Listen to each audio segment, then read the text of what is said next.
తెలియపరచాలి.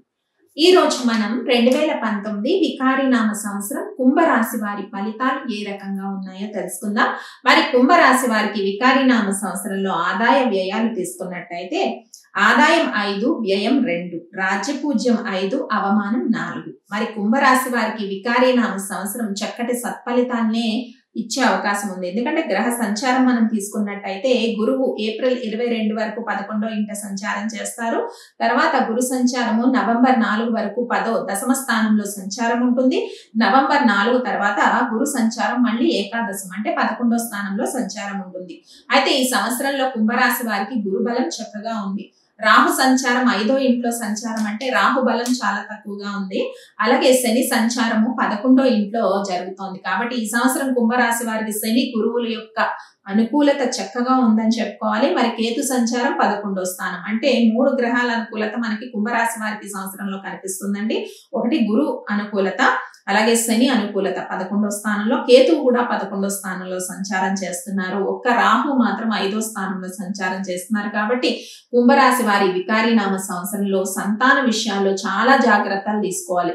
ముఖ్యంగా శని కేతువుల యొక్క దృష్టి 5వ స్థానం పైన ఉంటుంది. కాబట్టి సంతానం కోరుకునే వారి విషయంలో చాలా జాగ్రత్తగా మీరు ట్రీట్మెంట్ కానీ ఏదైనా తీసుకొని, అంటే చాలా వరకు కొంతమంది దంపతులకి సంతానం ఆలస్యం అవుతుంది. సంతానం పొందాలనుకునే వాళ్ళకి వివాహం 25 సంవత్సరాలు 10 సంవత్సరాలు దాటిన దంపతులు ఉంటారు కదా, వాళ్ళు సంతానం విషయంలో మీరు అసలు ఈ సంవత్సరం తొందరపడద్దు.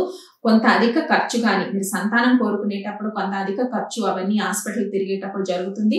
కాబట్టి ఆ విషయాల్లో మీరు తగు జాగ్రత్తలు తీసుకొని చాలా జాగ్రత్తగా వ్యవహరించే పరిస్థితి కనిపిస్తుంది. ముఖ్యంగా శని 11వ ఇంట సంచారము ఈ వికారినామ సంవత్సరంలో కనిపిస్తుంది. మరి 2020 మళ్ళీ మీ కుంభరాశి వారికి ఏలినాటి శని ప్రభావం స్టార్ట్ అవుతుందండి. శని సంచారం 12వ ఇంట్లో 24 జనవరి వరకు నుంచి కనిపిస్తుంది. కాబట్టి ఒక 9-10 నెలలు ఈ సంవత్సరంలో కుంభరాశి వారికి చక్కటి సానుకూలమైన పరిస్థితులు ఉన్నాయని మనం చెప్పుకోవచ్చు.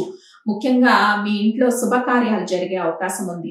అంటే వివాహం కాని వివాహం కాని యువతీ యువకులకు వివాహాలు నిశ్చయమయ్యే అవకాశం ఉంది ఈ సంవత్సరంలో.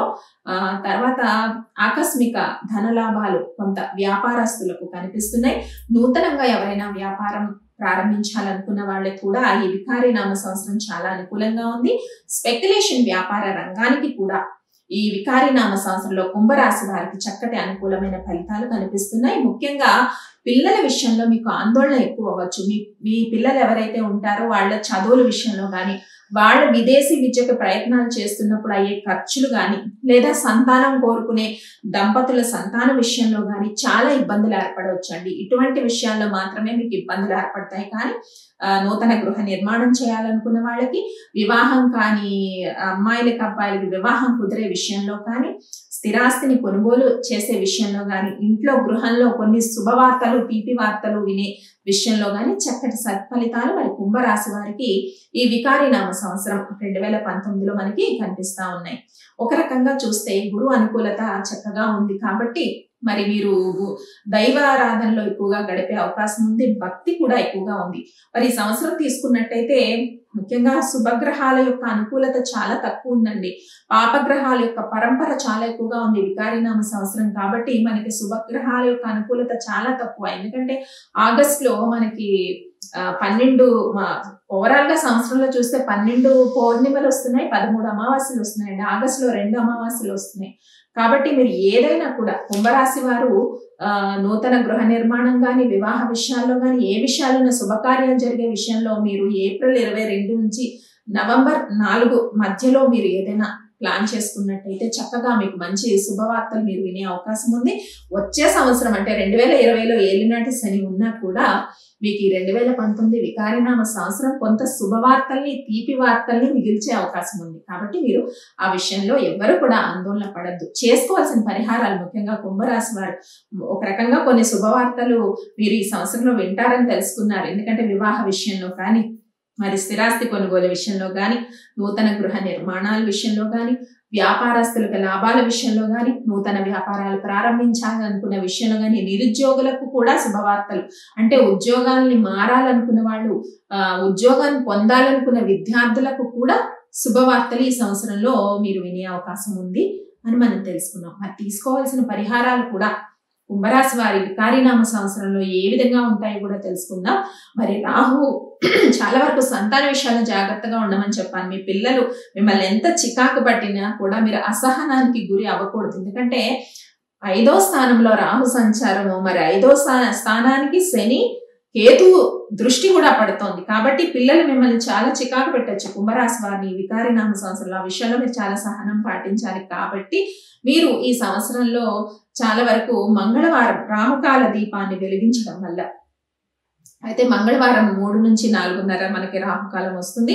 ఆ సమయంలో రాహుకాల దీపాన్ని వెలిగించండి. అది వీలు కాని వాళ్ళు దుర్గాష్టకాన్ని చదువుకోండి. ప్రతి మంగళవారం కూడా దుర్గాష్టకాన్ని మీరు పఠించడం వల్ల చాలా సత్ఫలితాలు మీకు కలుగుతాయి. వీలైతే మంగళవారం రాహుకాల దీపం పెట్టండి. అది వీలు కాలేదు, దుర్గాష్టకాన్ని పఠించుకోవడం, ఒక 18 నిమ్మకాయల దండం తీసుకొచ్చి దుర్గామ్మ వారికి మంగళవారం రోజు వేయడం, ఈ రకంగా మీరు చేసినట్టయితే చాలా వరకు ఏమవుతుంది, పిల్లలు మిమ్మల్ని చాలా వరకు అసహనానికి గురి చేయొచ్చు. అలాగే సంతానం కోరుకునే నూతన దంపతులు కూడా కొన్ని మెడికల్ టెస్టులని ఇలా కొంత ఖర్చు అవ్వచ్చు. కానీ ఫలితాలు విషయంలో తీసుకుంటే 29% ఫలితాలు ఉన్నాయండి సంతానం కోరుకునే దంపతులకు సత్ఫలితాలు వచ్చే విషయాల్లో. కాబట్టి మీరు ఆ ఒక్క విషయంలోనే జాగ్రత్త తీసుకోండి. మిగతా అన్ని విషయాల్లో కూడా మీరు మంచి శుభవార్తలు వినొచ్చు. మీడియా రంగంలో ఉన్నవారికి, అలాగే రాజకీయ రంగంలో ఉన్నవారికి కూడా చక్కటి సత్ఫలితాలు మరి కుంభరాశి వారికి వికారినామ సంవత్సరంలో కనిపిస్తున్నాయి. మొత్తం మీద ఈ సంవత్సరంలో మీకు 9-10 నెలలు చక్కటి అనుకూలత కనిపిస్తోందండి. ఉగాది ప్రారంభమైన నుంచి 9-10 నెలలు చక్కటి అనుకూలత కనిపిస్తుంది. కాబట్టి మీరు చేసుకోవాల్సిన పరిహారాలు ఏంటి? దుర్గా అమ్మవారికి రాహుకాల దీపాన్ని వెలిగించడం, దుర్గాష్టకాన్ని పఠించుకోవడం, అలాగే మంగళవారం రోజు ఒక 18 నిమ్మకాయలతో అమ్మవారికి దండ వేయడం. నిమ్మకాయలు దాన్ని ఇంట్లో కూడా వేసుకోవచ్చు. అది ఈ రకంగా వేసిన దండ ఆ నిమ్మకాయలను కూడా మనం మళ్ళీ వాడుకోవచ్చు. ఈ రకంగా మీరు చేసినందువల్ల నరదృష్టి ఏదైనా ఉన్నా మీ మీద ఈ సంవత్సరం నరదృష్టి కూడా ఎక్కువగా ఉంటుంది. ఇలాంటివన్నీ కూడా చక్కటి మీకు సత్ఫలితాలు లభించే అవకాశం ఉంటుంది. స్వస్తి.